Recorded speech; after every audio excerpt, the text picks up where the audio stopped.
Comparing your home phone options is a good idea, especially when you can choose between RevVoice Home Phone and BTC's home phone service. With RevVoice, you get more than 20 free calling features, unlimited local calls, and unlimited calls to any RevVoice customer anywhere.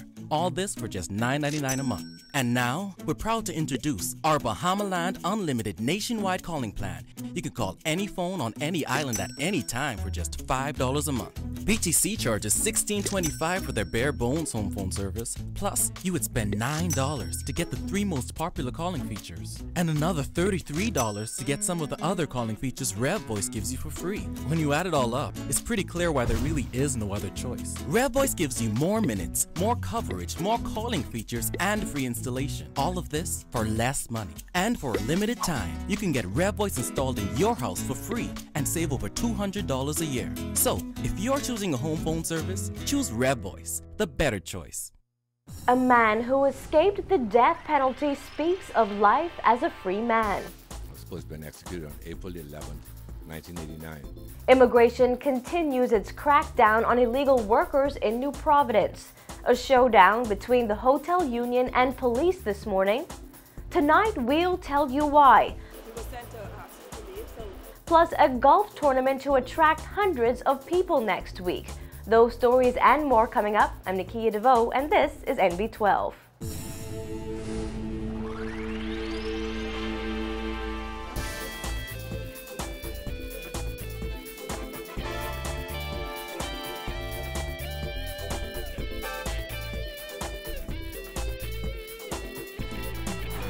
Good evening, everyone. Thanks for joining us here at Cable 12 Studios. Here are the stories coming out of the NB12 newsroom this evening. The Prime Minister's announcement that the government is eyeing legislative changes to increase the likelihood of hangings has heightened debate over the controversial issue of the death penalty. Our Candia Dames explores the issue and gets inside the mind of a man whose execution was scheduled more than 20 years ago.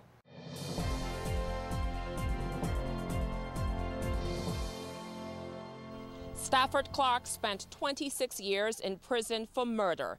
He benefited from landmark rulings on the death penalty from the Privy Council and was eventually released in 2010.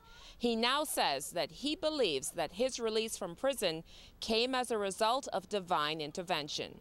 Clark was convicted of murder in 1985 for the shooting death of Leon Pratt a year earlier in what he described as a drug deal gone sour. Did you kill him? That's another story too, you know. There was never no direct evidence to prove, well, I did anybody. Because I admitted to being there, admitted to possessing a firearm, and admitting to discharging that firearm, you know, I was... So you wouldn't say whether you killed him? No, I mean, I shot shots, but I didn't aim my firearm at nobody, right? I shoot out the street lights, and I think I would shoot in a guy's step. To say aim at somebody, no, I never remember that happening. In 2006, the Privy Council ruled that the mandatory death sentence was unconstitutional. That ruling came many years after Clark had a death warrant read against him. I was supposed to have been executed on April 11th, 1989. I got a stay of execution, and my case went to the Privy Council, which they denied my appeals.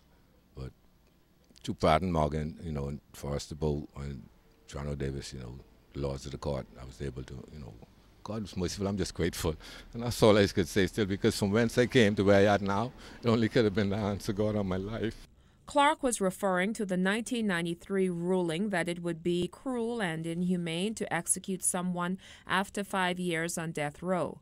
Now a free man, Clark says he's unemployed, but he says he's trying to steer wayward youth on the right path. He also shared thoughts on the death penalty. The laws are in the books. You know, the government have the opportunity to execute, they're going to execute. But personally, I don't really think it's going to deter, you know, what's going on. Because, you know, like I said in my article, you know, a number of years ago when that warrant would have been signed for me, 2 days after the warrant was signed and it was read to me, they had, 3 murders? Let them check the stats. We asked Clark whether he has remorse and whether he has apologized to the victim's family. He was convicted of murder, but he claims he's not a bad person. What did you say to them?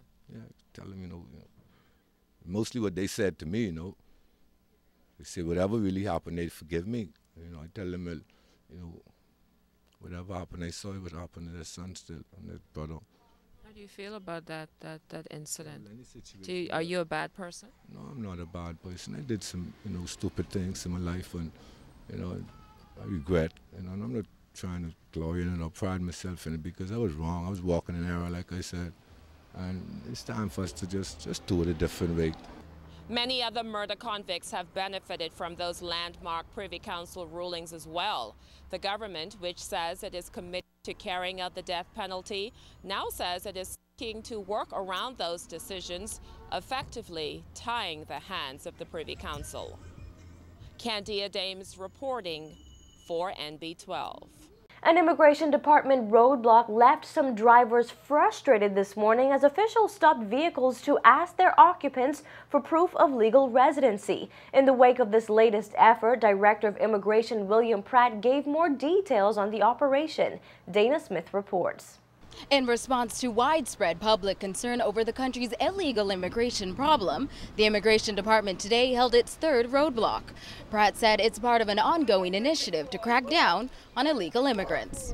We have been getting complaints about a number of illegal immigrants in various areas, and we need to put a handle on it.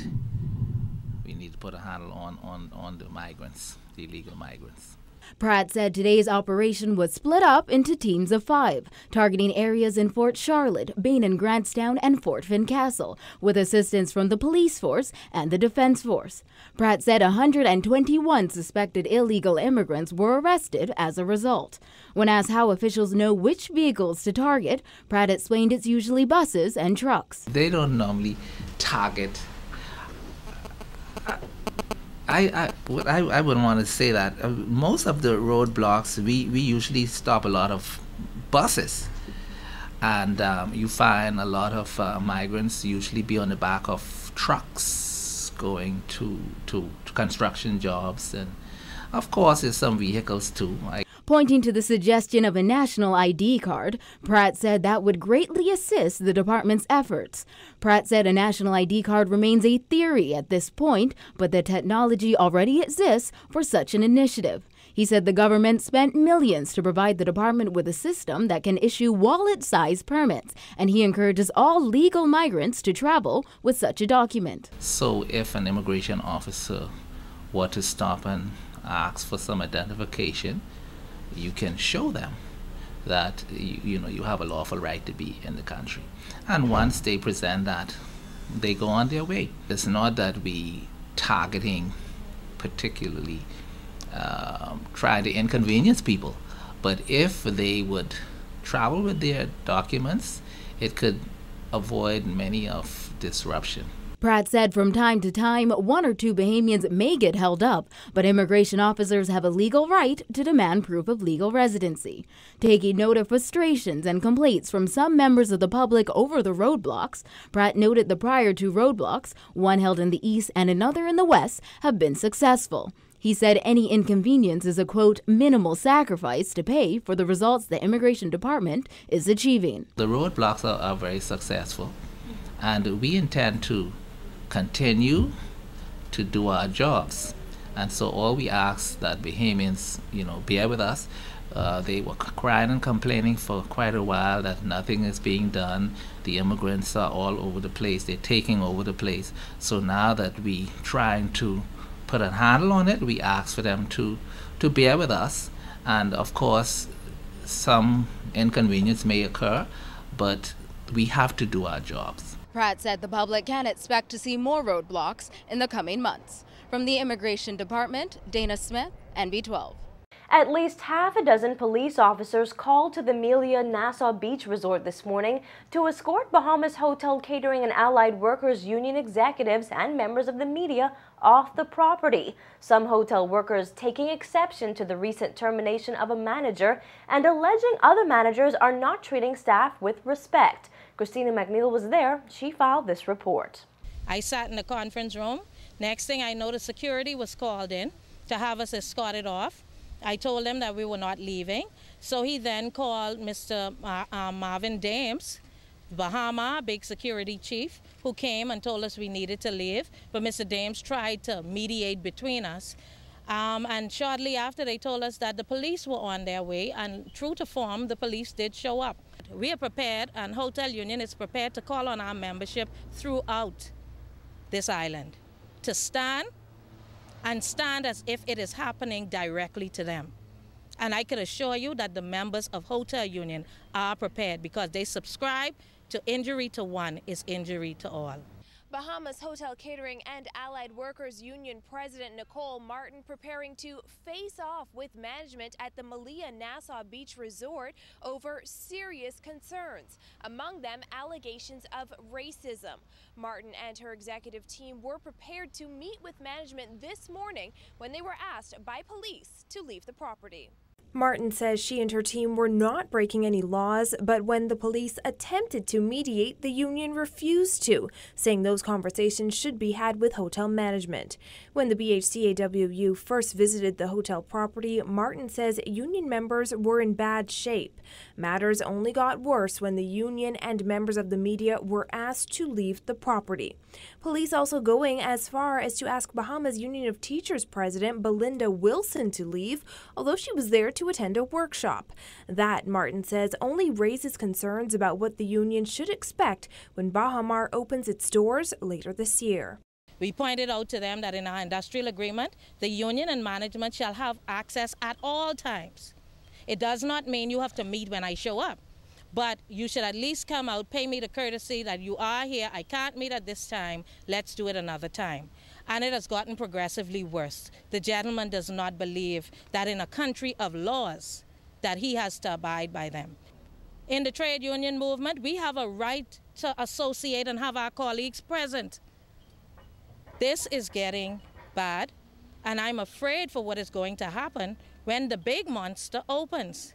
Because if their behavior is this now, what is going to happen with the thousands of Bahamians that they're recruiting as we speak?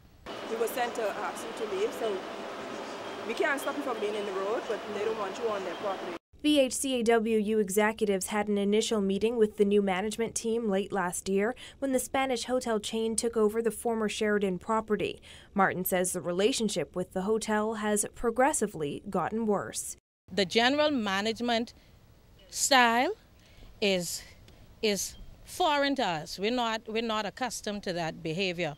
As a matter of fact, the general manager, as we know it, he is actually telling people of our color that we shouldn't be at the pool, that we shouldn't be on the property. As a matter of fact, I was made to understand even the taxi drivers are being told that they can't use the public restroom. They can't use the restroom at the hotel. That meeting between Malia management and union executives did eventually take place this afternoon. Those discussions will continue tomorrow. Management at the hotel had no comment on the matter. Bahamar Head of External Affairs Robert Sands tells our news team that they have every confidence in the management team at the Malia Resort, that they will act professionally and in the confines of the law. From Malia Nassau Beach for NB12, I'm Christina McNeil. Well, the Prime Minister declaring he will not compromise in the fight against crime. While addressing the audience at the Bahamas Business Outlook yesterday, Perry Christie said the government continues to be committed to a comprehensive set of strategies to combat crime and the fear of crime. He said it makes no sense to put effort into the economy while a minority of young people destroy the country. First, noting the government has marked locations where crimes in New Providence are committed, Christie said police will now be permanently stationed in Centerville and Bain and Grantstown. We, the government, has positioned on a map every robbery of a tourist, every home invasion where it took place, every shooting, every murder, every traffic accident we put on a map. And we have demonstrated that the preponderance of the shootings and the killings and the robberies are in two constituencies, one by the Minister of National Security and the other by the Prime Minister. Therefore, it's a simple policy for me. The uninterrupted or the permanent placement of the resources, police, uniform, plain clothes, street in that area. Christie noted that a new class of police recruits will soon graduate. He also responded to comments from Chief Justice Sir Michael Barnett in light of the Prime Minister's comments that the government will build new courts and is prepared to cut down on the ability of judges to grant bail. Sir Michael said the judiciary will not be dictated to by the executive branch of government. But Christie shot back on the issue. This is where I may have some slight deviation with the Chief Justice. The Chief Justice knows that I'm a Democrat. He knows there's not a dictator bone or dictatorial bone in my body. But he also knows that I'm not going to compromise on representing the Bahamian people. And he knows that I have my own interpretation of why we have to stop people from getting easy bail. And he knows that interpretation had led me to the conclusion that I need 10 courts operating, 10 criminal courts operating at the same time.